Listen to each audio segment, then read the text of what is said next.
عبد الغفور البرعي ده حلم للفقير الشاب، حلم للست اللي متجوزه ان تلاقي زوج بالحنيه دي، نعم. حلم للبنات انهم يلاقوا اب بهذا يحتضنها. التفتح وبهذا الوعي. قصة نجاح غريبة الحقيقة. احنا بنتكلم عن واحد ما بيعرفش يقرا ولا يكتب، ما كانش بقى ده حالي. حتى ملوش صنعة او كار بيفهم فيه. كرك ايه على باب الله. طب ازاي بقى واحد بالمواصفات دي يوصل للنجاح ده؟ وهل ده ممكن يحصل في الحقيقة عادي ولا ده شغل افلام؟ عملتي اقناع للشاب الفقير اللي بيتفرج انه ممكن يبقى زي عبد الغفور البرعي. الحقيقة ان النجاح المادي اللي وصل له عبد الغفور البرعي زيه زي اي حاجة في الدنيا، له قوانين اذا الانسان اتبعها فنسبة انه ينجح فعلا بتزيد جدا. عبد الغفور البرعي بقى ما خلاش، عمل بكل القوانين المادية والنفسية اللي توصله للنجاح في اسرع وقت ممكن. فايه هم بقى الست قوانين اللي عمل بيهم عبد الغفور البرعي خلته يوصل للنجاح؟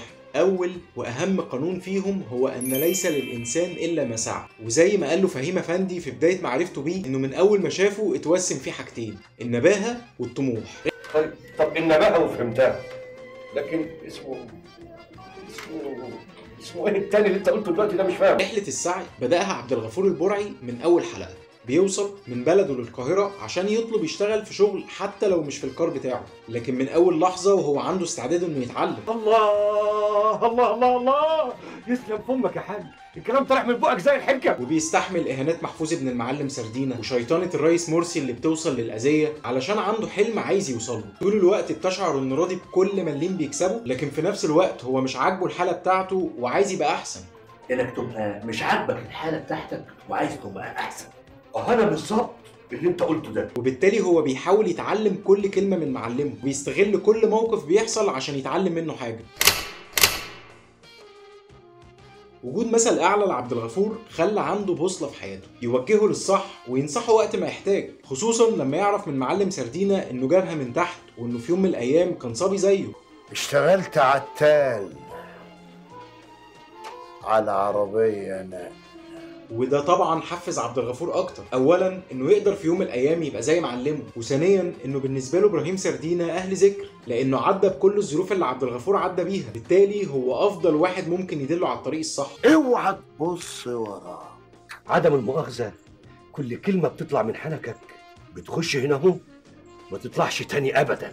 كيس تاخد لك قدر وتقع، مش مهم، المهم انك ما تستسلمش. يا سلام يا سلام على دماغك يا حاج. والاربع قوانين اللي فاضلين واللي هقولهم لك دلوقتي اكتشفت بالصدفه انهم النقط الاساسيه اللي بيرتكز عليهم كتاب الاب الغني والاب الفقير لروبرت كيوساكي. عبد الغفور البرعي ما كانش بيشتغل عشان الفلوس، او بمعنى اصح ما كانش هدفه انه يعمل فلوس عشان يصرفها على الاكل والشرب ويقعد على القهوه زي بقيه الناس، وكان واعي القانون لا تعمل من اجل المال، اجعل المال يعمل من اجلك. فضل يحط القرش على القرش ويوفر ويصرف على قده. لا، على قد الحافه تمد رجليك علشان يخلي الفلوس دي في الاخر توصله للي هو عايزه. المعلم عبده.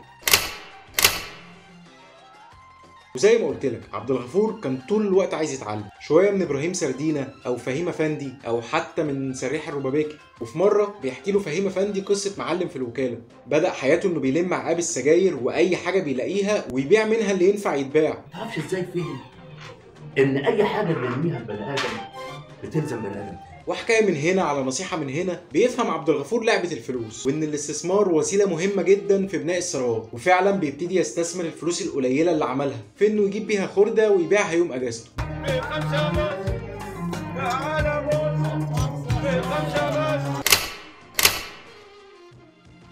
بدأ عبد الغفور يعمل بقانون جديد انه يشتري اصول تزود من دخله ويتجنب التزامات تسحب من فلوس. واكبر التزام كان بيهرب منه عبد الغفور البرعي هو جوازه من فاطمه كشري، اللي من اول يوم ليه في الوكاله وهم عينيهم من بعض، ومع تطور الاحداث بيقربوا من بعض اكتر، بتساعده هي واخوها يلاقوا له اوضه يعيش فيها وبيبقوا هم اهله، والناس كلها عارفه ان فاطمه لعبد الغفور. ورغم ان فاطمه كانت مستنيه عبد الغفور يتقدم لها بفارغ الصبر، الا ان عبد الغفور كان واعي انه ما ينفعش يحط نفسه في التزامات الا لما يوصل للي هو عايزه الاول. بدل ما يقرر يتجوز بالفلوس اللي كان بيعملها كان بيجيب بيها اصول تزود من دخله اكتر. الاوضه ما بقاش فيها مطرح لرجل عشان تخط فيه. الله اكبر، صلى على النبي. كل القوانين اللي فاتت دي اللي كان بيعمل بيها عبد الغفور البرعي كان ناقصها قانون واحد عشان تكتمل عوامل النجاح، قانون يمكن لو ما عملش بيه كان يعمل فلوس اكتر شويه، لكن عمره ما كان هيبقى المعلم عبد الغفور البرعي. عبد الغفور اتعلم، اخد خبرات السوق، وقع وقام وتودك، عمل فلوس، لكنه كان فاهم انه لسه صبي المعلم ابراهيم سردينة، فكان لازم يجي وقت المخاطره انه يحط الفلوس اللي عملها في دكان. انا عايزك تشوف لي دكان، لكن غالي يا عم.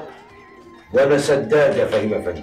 عبد الغفور قرر انه ما يخافش من انه يتخلى عن الامان الوظيفي، وقرر انه يخاطر ويبقى حر نفسه، ودي اول خطوه كبيره في نجاح عبد الغفور البرعي، اول دكان باسمه.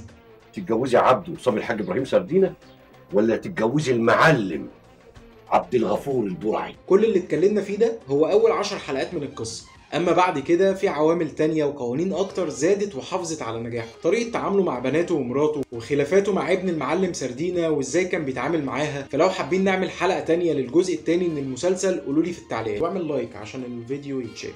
وبس كده، وربنا يبعت لك ايام حلوه ايا كان مكانك على وجه الارض.